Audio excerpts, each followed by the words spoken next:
A service dog wouldn't stop barking at a woman carrying a baby through the airport, leaving its handler embarrassed and drawing annoyed stares from travelers. But when the officer noticed the infant hadn't moved at all, everything changed. What they uncovered next left the entire terminal frozen in shock. Now, before we get into today's story, drop a comment below telling us where in the world you're watching from. If you love extraordinary police dog stories like this one, make sure to hit that subscribe button. You won't want to miss what's coming next. The blizzard outside at Dallas-Fort Worth International Airport had transformed the normally efficient Terminal D into a scene of controlled chaos. Flight cancellations scrolled endlessly across departure boards as stranded travelers crowded every available seat. Their frustrations hung in the air as tangibly as the scent of overpriced coffee and anxiety. Officer Melissa Rodriguez adjusted her uniform collar. Still warm from the employee cafeteria, where she grabbed a quick lunch between security sweeps. At her side, Luna padded silently. Her German shepherd's posture was perfectly professional despite the surrounding tumult. Unlike most K-9 units that specialize in drug or explosive detection, Luna had been specifically trained in human behavior assessment. This rare skill set had proven invaluable in identifying potential security threats before they materialized. They'd nearly reached the international baggage claim when Rodriguez felt the first subtle change in Luna's demeanor, a slight stiffening in her gait, ears shifting forward like radar dishes homing in on a distant signal. The tension in Luna's body was building, a subtle whine beginning in her throat. This wasn't Luna's standard alert behavior for potential security threats. This was something different, something Rodriguez had only witnessed once before. Luna's whine deepened, her body now rigid with alertness. Rodriguez frowned, trying to make sense of her partner's behavior. A businessman with suspicious bulges in his oversized luggage would have seemed the obvious focus of a security dog's attention. Instead, Luna's intensity fixed unwaveringly on a well-dressed woman in her 30s. Her designer travel was impeccable despite the day's chaos, gently rocking a sleeping infant in her arms. Luna's alertness escalated to a low growl that vibrated through her body. Travelers nearby began shifting away nervously, creating an expanding circle of space around them. "Ma'am, is your dog okay?" The airport security supervisor, Martinez, approached with a concerned frown. "We're already dealing with enough tension today with all these cancellations." Rodriguez was about to respond when Luna's behavior escalated dramatically. The growl transformed into a series of sharp, authoritative barks that echoed through the terminal. Phones came up immediately, passengers filming the disruption as Rodriguez felt her professional composure slipping. "Luna, stand down," she ordered more firmly, embarrassment flooding her face as the barking continued. But beneath the embarrassment came a creeping certainty. This wasn't a false alarm or an overwhelmed reaction to crowd. This specific pattern of behavior, this intensity of focus on a woman and child, Rodriguez had seen it exactly once before in the case that had defined both their careers. Across the terminal, the well-dressed woman's expression morphed from confused to alarmed. She clutched the sleeping baby closer to her chest, her eyes darting toward the nearest exit as Luna's barking grew more insistent with each passing second. "I'm so sorry about this," Rodriguez said, approaching the woman with her most reassuring smile while maintaining firm control of Luna's leash. The German shepherd continued to strain forward, her barking replaced by intense focus and the occasional high-pitched whine that Rodriguez recognized as Luna's signal for something profoundly wrong. "She's normally extremely well-behaved. I don't know what's gotten into her." The woman shifted the sleeping baby higher against her shoulder, her manicured hand protectively cradling the infant's head. "It's fine," she said, her voice carrying a slight tremor beneath its polished tone. "But I need to get to my gate. We've already been delayed for hours." Rodriguez noticed that despite the woman's words, she was backing away slowly, creating more distance between herself and Luna. The baby remained motionless throughout the commotion, unnaturally still despite the loud barking that had just subsided. "Which flight are you catching?" Rodriguez asked, keeping her tone conversational, while her trained eye caught subtle inconsistencies. The woman's designer luggage was scuffed in ways inconsistent with normal travel wear, and though she wore a wedding ring, there was no indent in her finger suggesting long-term wear. "American Airlines to Chicago, then connected to Denver." The woman replied quickly, Too quickly. My husband is waiting for us.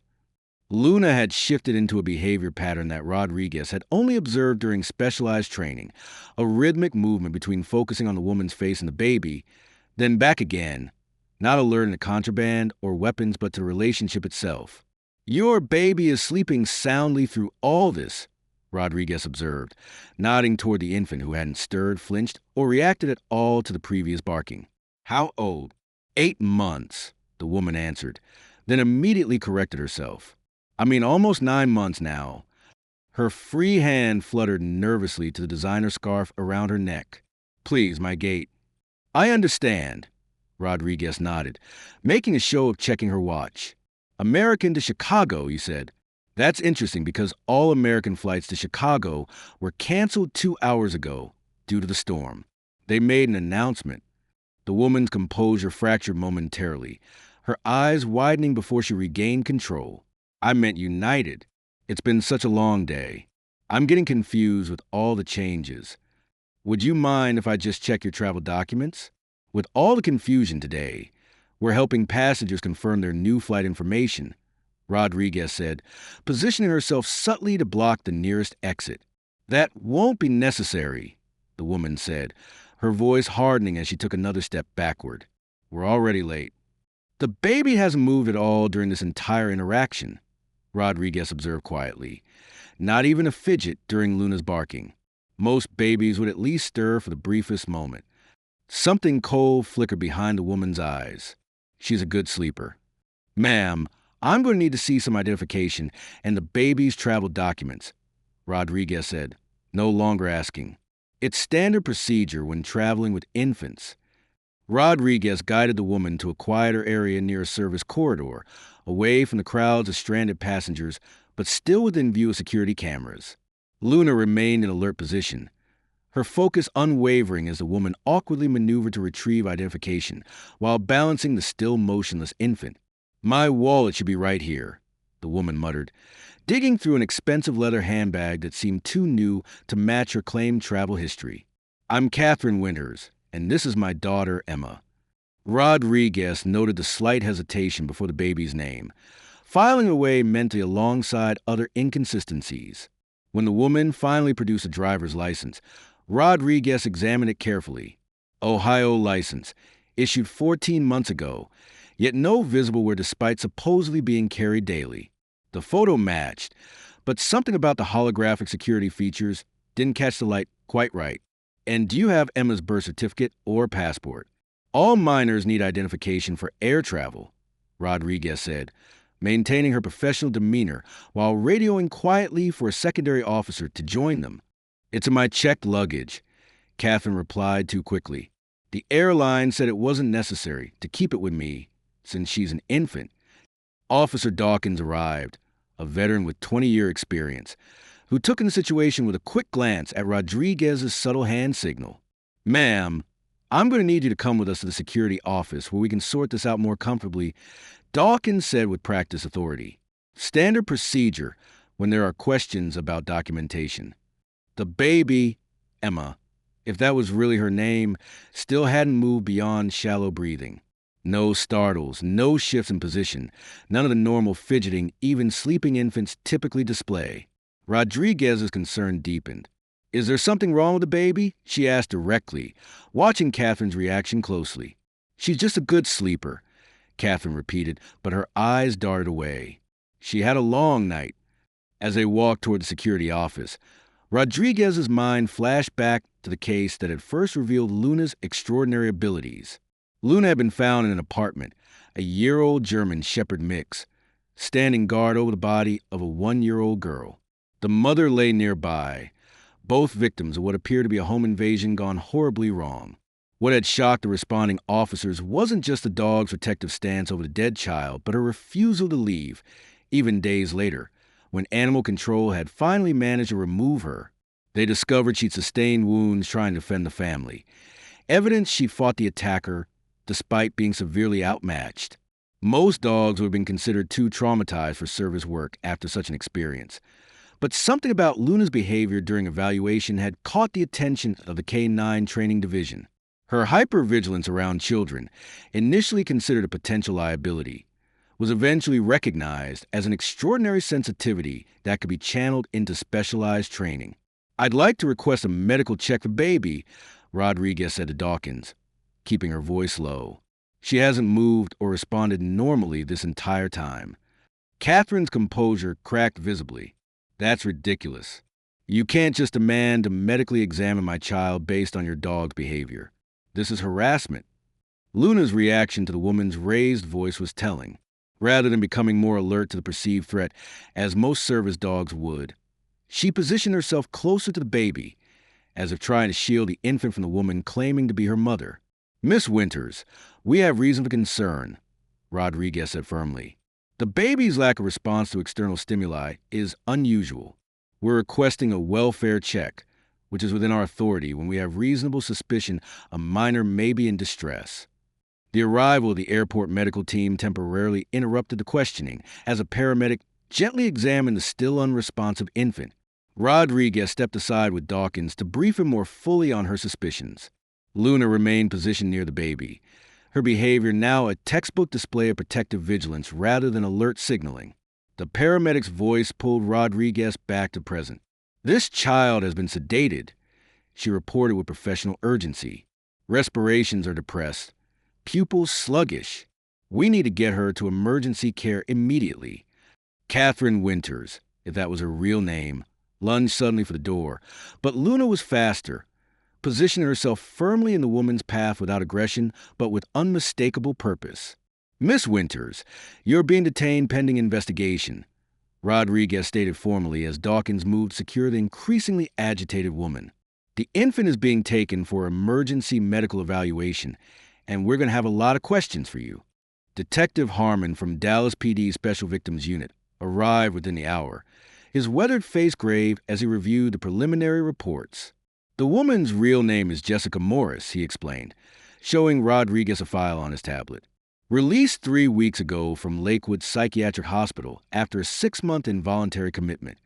The photo matched their detainee, though in the file Jessica appeared disheveled and vacant-eyed, a stark contrast to the polished facade she presented at the airport. "What was she in for?" Rodriguez asked, watching as Luna maintained her vigilant position near the baby's hospital bed. "Severe postpartum psychosis following the death of her infant son from Sid 6 months ago," Harmon replied. "She was found trying to take a baby from a grocery store parking lot, claiming it was her child. The doctors thought she was responding well to treatment, but clearly," he gestured toward the emergency room and the baby. "Do we know who she is?" Harmon nodded. "Her name is Sophia Mills, 8 months old, reported missing from her home in Austin yesterday. The mother is Jessica's sister, Claire Mills. She's flying in now, should be here within the hour." Rodriguez processed this information, the pieces fitting together with grim logic. So Jessica took her sister's baby, sedated her to keep her quiet during travel, and was attempting to flee the state. "That's our working theory," Harmon confirmed, though there are still unanswered questions. Jessica doesn't drive and had no access to funds. Someone helped her get to Austin and take the baby, and make it to DFW with fake documents. Luna's ears suddenly perked up, her attention shifting toward the treatment room entrance. Rodriguez had learned to trust these subtle alerts. Her partner had detected something significant. "What is it, girl?" she murmured, following Luna's gaze to where a man in a crisp suit was speaking with a charge nurse, his hospital ID badge prominently displayed. "That's Dr. Nathan Chambers," Harmon explained, noticing Luna's reaction. "Jessica's psychiatrist from Lakewood. He called it in when he heard she'd been detained. Says he's concerned about her mental state during questioning." Luna's posture had changed dramatically, the relaxed vigilance replaced by rigid alertness, the same behavior she displayed toward Jessica earlier. Rodriguez had worked with Luna long enough to recognize the pattern. Her partner had identified another threat. In the secure interview room, Jessica Morris looked nothing like the confident woman from the airport. Her designer clothes were rumpled, makeup smeared from crying, all pretense stripped away by the reality of her situation. "I just wanted him back," she whispered when Rodriguez entered, not looking up. "They told me he was gone, but mothers know. We always know." "You're talking about your son," Rodriguez said gently, taking the seat across from her. The one who died. Jessica's gaze snapped up, suddenly fierce. He didn't die. That's what they want everyone to believe. Nathan showed me the truth, how they take babies from mothers they deem unfit and place them with more suitable families. My sister's baby. She looks just like my Charlie. It can't be coincidence. Nathan, Rodriguez prompted. You mean Dr. Chambers? He understands, Jessica continued, her words tumbling out faster. He's seen it happen to other mothers too, the system declaring them unstable, taking their children, faking deaths. He helped me see that Sophia is really Charlie. They just gave him to my sister when they took him from me. Rodriguez maintained a compassionate expression while mentally connecting the disturbing dots. And Dr. Chambers helped you get to Austin, helped you take Sophia? Jessica nodded, a childlike trust in her eyes. He said, once we were far away, he could prove it was Charlie with DNA tests, that we'd be a family again. Did he give you the medication for Sophia to keep her quiet during travel? Just baby Benadryl, she replied defensively. He's a doctor. He gave me the right dose, said it would make the transition easier for Charlie, for Sophia, until she remembered me. The pieces were falling into place with sickening clarity. Rodriguez excused herself, finding Harmon in the hallway and briefing him quickly on Jessica's statements. A commotion from the direction of the pediatric unit interrupted them. Raised voices, the sound of equipment crashing to the floor. They rushed back to find hospital security attempting to restrain Dr. Chambers, who had somehow gained access to Sophia's treatment room despite protocols. Luna stood between the doctor and the infant's bed, her posture defensive but controlled, exactly as she'd been trained. This is outrageous, Chambers shouted, his professional demeanor cracking. I'm this child's doctor.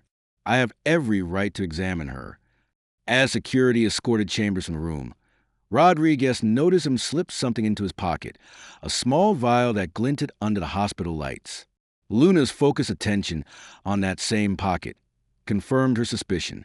Detective, I believe Dr. Chambers just attempted to take a DNA sample from Sophia, Rodriguez said quietly to Harmon. If he's been manipulating Jessica's delusions. The surveillance footage from Jessica's room at Lakewood, obtained via emergency warrant, played on a large screen in Dallas PD's Special Victims Unit. The timestamp showed 2:14 a.m., 3 nights before Sophia's abduction. In the grainy video, Dr. Chambers sat beside Jessica's bed, speaking in low tones as he showed her something on a tablet.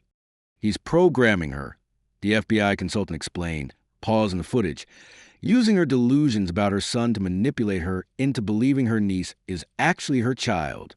Classic exploitation of a vulnerable subject. Claire Mills, who had been quietly providing background information while hospital staff cared for Sophia nearby, spoke up. Jessica told me once that Nathan said he understood her pain because he'd lost a child too, a son, taken by the system in an unjust custody battle. Rodriguez felt the pieces clicking together, matching the pattern Luna had somehow detected from the beginning. He's recreating his own trauma through these women, she realized, using them to recover what he believes was taken from him. The storage facility on the outskirts of Dallas stood stark against the fading daylight, rows of identical orange doors lining concrete corridors. Unit 31, rented under a shell company traced back to Chambers, was secured with both a digital lock and heavy padlock. The search warrant had been expedited based on mounting evidence, but Luna's behavior suggested whatever lay beyond that door was worse than they'd anticipated. When the lock finally yielded with a metallic click, Luna stepped back, positioning herself beside Rodriguez as if seeking reassurance before facing whatever lay within. The storage unit contained no people, no immediate threats, but what it revealed was perhaps more disturbing for its methodical organization. One wall was covered with photographs, news clippings, and medical records, all relating to infants and young children. Another held medical equipment, including sedatives identical to those used on Sophia. But most disturbing was the center of the room, where a nursery had been meticulously assembled. Crib, changing table, rocking chair, all arranged as if waiting for a child. Luna moved carefully through the space, her training allowing her to navigate without disturbing evidence. She stopped at a filing cabinet in the corner, alerting with the specific pattern she used for documents of interest. Inside, they found what appeared to be Chambers' private case files, detailed psychological profiles of dozens of women who had lost children, all patients at various institutions where he'd worked over the years. Each file contained annotations about susceptibility to reconditioning and potential for maternal reclamation project. Luna suddenly gave a sharp alert bark, the specific signal she'd been trained to use when finding concealed evidence. She stood rigid, focused on what appeared to be an ordinary section of drywall. The forensics team moved in with their equipment, quickly confirming a hidden compartment behind the false wall. They discovered what transformed the case from exploitation to something far darker. USB drives containing videos of Chambers interviewing his patients, gradually reshaping their perceptions through careful manipulation. More disturbing were the files documenting failed reclamations, cases where his subjects had been caught or had failed to retrieve the targeted children. They found detailed plans for manipulating a current patient named Elise Warner into believing her recently deceased infant was actually alive and being raised by a cousin in Seattle. The timing in his notes showed this was scheduled for next week if Luna hadn't alerted to Jessica at the airport. In the interview room, Chambers sat with the practiced calm of someone accustomed to being the authority figure. His attorney, a sharp-suited woman from an expensive firm, had advised him to say nothing, but his ego proved stronger than her counsel. "This is all a tremendous misunderstanding," he began, his voice carrying the same soothing tones he likely used with patients. "Jessica Morris is a deeply disturbed individual whose delusions have unfortunately been treated as fact." Luna, lying quietly beside Rodriguez's chair, lifted her head at this statement, her ears forward with intense focus. "We found your storage unit, Dr. Chambers," Harmon replied evenly, "and your files. Rather detailed records for someone claiming misunderstanding. Research materials." Chambers countered smoothly. "I'm writing a book on maternal grief and delusional reclamation. These women's stories are powerful examples of how the mind creates alternative realities to cope with loss." Luna stood suddenly, moving to position herself directly across from Chambers, her amber eyes fixed on him with unsettling intensity. It wasn't an aggressive move, but something more disconcerting, recognition. "Your dog seems poorly socialized," Chambers commented, a flicker of genuine unease crossing his face. "Military canines need proper transition training for civilian work." "Luna isn't military," Rodriguez corrected. "She's a survivor, found at a crime scene where a mother and baby were murdered.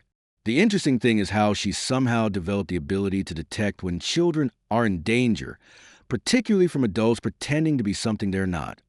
"What happened to your son, Dr. Chambers?" Rodriguez asked quietly, following Luna's lead. "The court records show you lost custody 5 years ago, but there's no record of him after that." The change was immediate and dramatic. Chambers' composed facade cracked, revealing a flash of raw fury before he regained control. "I don't think so," Rodriguez replied calmly. "Because while we've been having this conversation, search teams have been executing warrants at your residence and office. I'm particularly interested in what they might find in the locked room in your basement, the one with the reinforced door." It was a calculated guess based on Luna's reaction, but Chambers' expression confirmed she'd hit the mark. The facade collapsed entirely, revealing something cold and calculating beneath. "You have no idea what you're interfering with," he said, his voice dropping to a near whisper. "These women, I'm helping them reclaim what was taken. The system destroys families, declares mothers unfit, tears children from their natural bonds. My work restores a natural order." "Where's your son, Dr. Chambers?" she asked quietly. The smile that spread across his face contained no warmth. "Safe, beyond the reach of a system that separates families based on arbitrary standards of fitness. Each of these women, their rehearsals, preparations, learning from their failures to ensure my success." As if on cue, Rodriguez's phone buzzed with a message from the team at Chambers' residence. "Hidden room located in basement. Evidence of recent child care. No child present, but signs suggest occupied within past 48 hours. The search for Dr. Chambers' son expanded across 3 states over the next 72 hours. Luna worked tirelessly alongside specialized search teams, her unique abilities proving invaluable as they narrowed their focus to a remote cabin in the East Texas piney woods. The operation unfolded with practiced precision. Within 20 minutes, tactical teams had secured the cabin and its occupant, a young woman who identified herself as Andrea Wesley, a nursing student hired through a private agency to care for Dr. Mitchell's son while he was traveling for work. The boy, found sleeping peacefully in a carefully decorated bedroom, appeared healthy and well cared for. Now awake, he watched the officers with solemn eyes that seemed too old for his 5 years. "Hello," Rodriguez said gently, kneeling to his eye level while Luna sat patiently beside her. "My name is Melissa. This is Luna." The child's focus immediately shifted to the dog, something softening in his guarded expression. "She's pretty," he said quietly. "Is she nice?" "Very nice," Rodriguez assured him. "Would you like to pet her?" "She's especially trained to help children feel safe." Luna moved forward with gentle precision, lowering her head to make herself less intimidating. The boy reached out hesitantly, then with more confidence when Luna responded with a soft whine of encouragement. "What's your name?" Rodriguez asked as the child stroked Luna's fur. "Ethan," he replied, "but sometimes Dad calls me Andrew for safety." "Is my dad in trouble?" the boy asked cautiously. "Sometimes grown-ups don't tell the truth," she said gently. "But we're going to find out exactly what happened and make sure you're with people who will take very good care of you." The subsequent investigation revealed the devastating truth. Ethan's mother hadn't abandoned him at all. Christina Chambers had been fighting desperately to regain custody of her son for over 3 years, hampered by falsified psychological evaluations and manipulated court records, all orchestrated by her ex-husband, who had used her professional credentials to systematically discredit her. The reunion, when it finally happened under careful supervision at the Children's Advocacy Center, broke and mended Rodriguez's heart simultaneously. Christina fell to her knees when she saw Ethan, tears streaming down her face as she held out trembling arms. The boy hesitated, years of his father's conditioning evident in his uncertainty. Luna, still by Ethan's side, gently nudged him forward, a subtle encouragement that seemed to give him the confidence he needed. He took one step, then another, before finally running into his mother's embrace. "My baby," Christina sobbed, holding him as if she might never let go. "My beautiful boy." As they watched Christina and Ethan begin the delicate process of rebuilding their relationship, Rodriguez reflected on the chain of events that had led to this moment. What had started with Luna's unexpected barking at an airport had uncovered a scheme of manipulation and exploitation spanning years, all because a traumatized dog had developed an extraordinary ability to sense when parent-child relationships weren't what they appear to be. "Your partner is something special," Harmon observed, nodding toward Luna, who had settled into a watchful position near Ethan and his mother. "Most canines are trained to find specific threats, drugs, explosives, suspects, but Luna finds the truth. That's what trauma did for her," Rodriguez replied thoughtfully. "When she couldn't save that little girl 3 years ago, something fundamental changed in how she perceives the world. She's constantly looking for children in danger, constantly assessing the authenticity of the adults around them. A blessing from a tragedy," Harmon mused. Later that evening, as Rodriguez completed her final report on the case, Luna dozed beside her desk, occasionally twitching in her sleep. The department had been buzzing all day with news of their success, with the chief personally stopping by to commend them on their work. "Good girl," she whispered as Luna's eyes opened briefly, meeting hers with that familiar intelligent gaze before drifting close again. "You did good." Outside, the Texas night had settled over the city, stars emerging in the darkening sky. Tomorrow would bring new cases, new challenges, but for tonight, they had earned their rest. Because sometimes, Rodriguez reflected, watching her partner sleep, the deepest wounds create the most remarkable healing, not just for those who are rescued, but for the rescuers themselves. Have you ever wondered if animals can sense things that humans miss? The remarkable story of Luna and Officer Rodriguez reminds us that sometimes our four-legged companions perceive truths that remain invisible to us. Their extraordinary bond, forged through shared trauma and mutual healing, demonstrates how the deepest wounds can sometimes create the most remarkable abilities. What do you think gives service dogs like Luna their seemingly supernatural intuition? Is it their enhanced senses, their emotional intelligence, or something more profound that science hasn't yet explained? We'd love to hear your thoughts in the comments below. If Luna's story touched your heart, don't forget to hit that subscribe button and turn on notifications so you never miss another incredible tale of canine heroism. Our channel is dedicated to sharing these remarkable stories that highlight the extraordinary abilities of service dogs and the brave officers who work alongside them.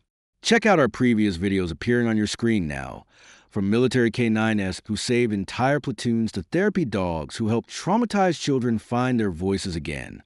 Each story reminds us that the bond between handlers and their canine partners often transcends training, becoming something truly extraordinary.